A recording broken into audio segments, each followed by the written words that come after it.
Greetings, everyone. This is Greed. And today I want to share some thoughts that have been on my mind lately. So, I look at how our government is arranged as far as how our money is redistributed.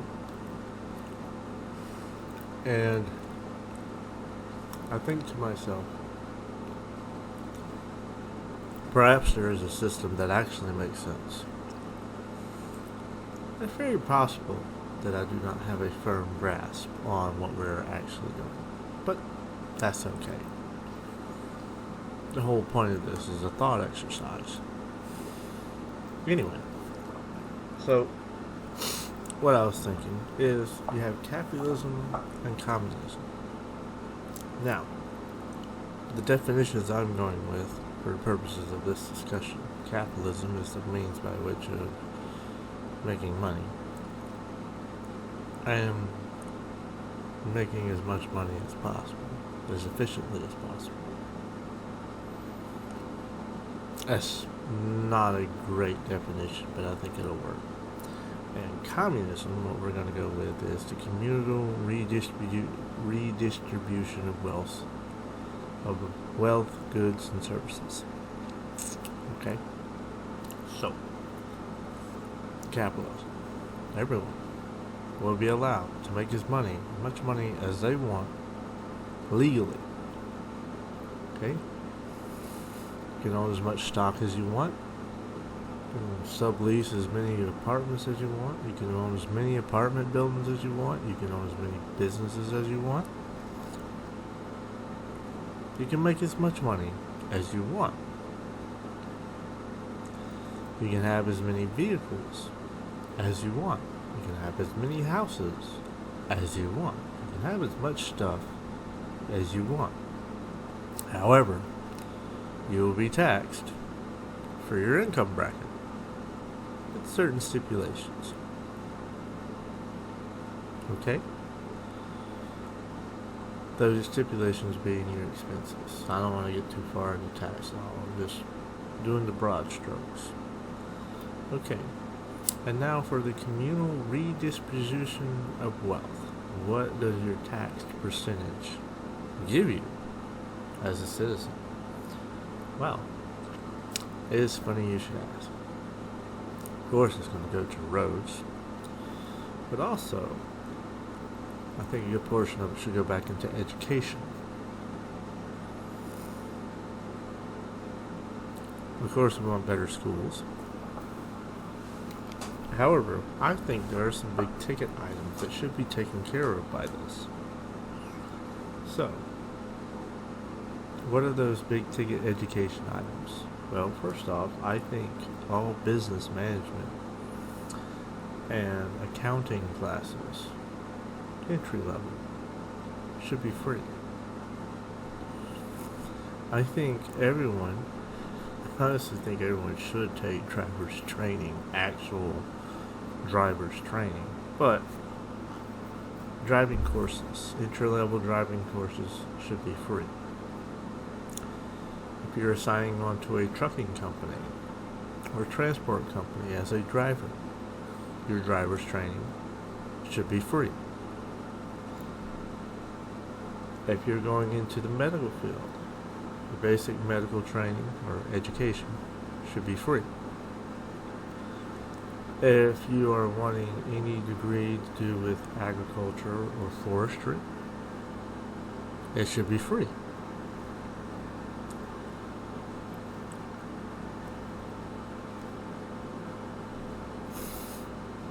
I think these are all items. There are other items that could be addressed, but I think these are all basic entry items. And this, I mean, at college level, okay? I believe that everyone,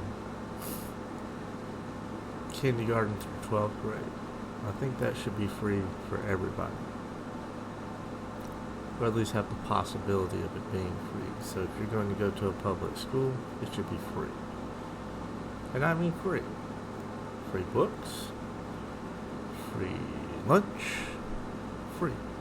for you, the customer. Obviously, it costs money, but this is where the redistribution of wealth would come into.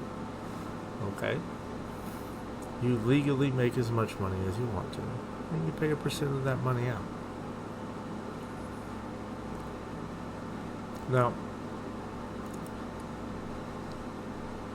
it's interesting how far this could go, but I have a feeling some people are going to start commenting on how much people pay in taxes. And I get it. Some people, they don't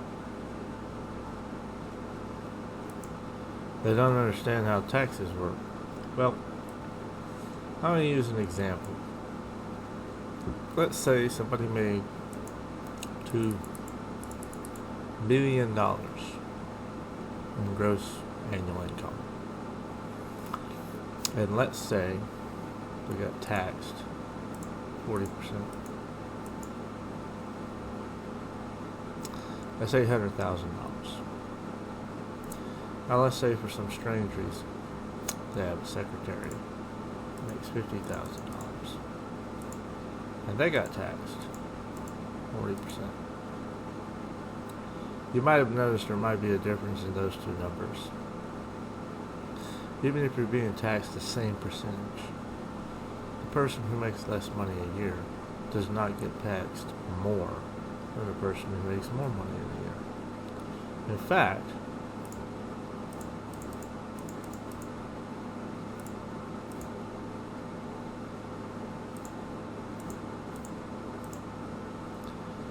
even if you only tax them 10%, they'd still get taxed more than anybody else.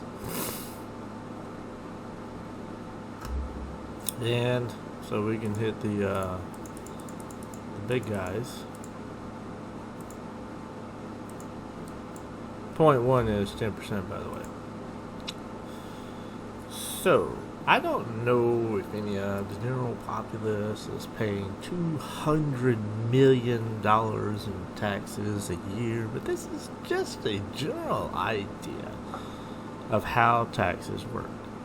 So, before you start complaining about percentages and how much each person should pay, and before you start following somebody on television's very reasonable sounding disagreement with what each person's fair share would be, do the math on your own and see the answers you come up with. I feel like you'll be better served this way than blindly trusting what someone else says. But I digress. My point is, I think with proper safeguards in place, money being properly managed, this system would actually do a lot for oneself. Now, why don't I suggest everything being paid for? Well, that's a non-starter. For one, I think people over time should find for themselves a personal interest in things.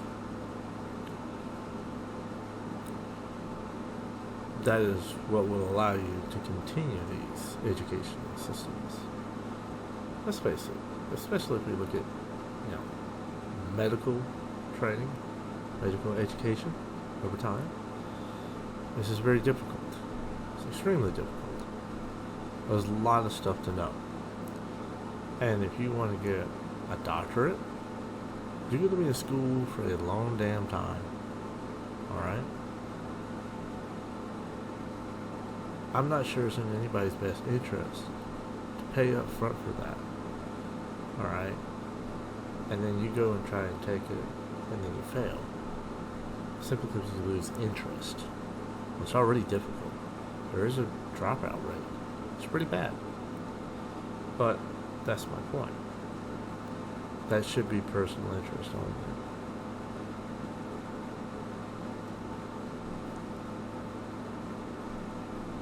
I do think, though, an effort could be made to make it so damned expensive over time. I once heard the example of a surgeon who had to take out a lot of student loans in order to pay for his medical training. And he got a job in a big hospital, making a fairly nice amount of money every year. And it took him over 10 years to pay off his student debts. Now, again, taking that at face value, I don't know all the details. If that is true, that is horrifying. I find it unreasonable to think that some of the more necessary traits in our society are that beholden to crippling debt. And when I say necessary, I don't mean to say he's any more important than anybody else. What I mean to say is he is necessary to literally everyone. Just about everybody throughout their lives is going to have some sort of medical treatment. Okay? And some of the most needed skill sets are in the hospital industry. Our healthcare system shouldn't be under assault like that. And yet, it seems to be. I don't get it. I think it's something worth thinking about. Anyway, there's been grief. I hope I've given you something to think about.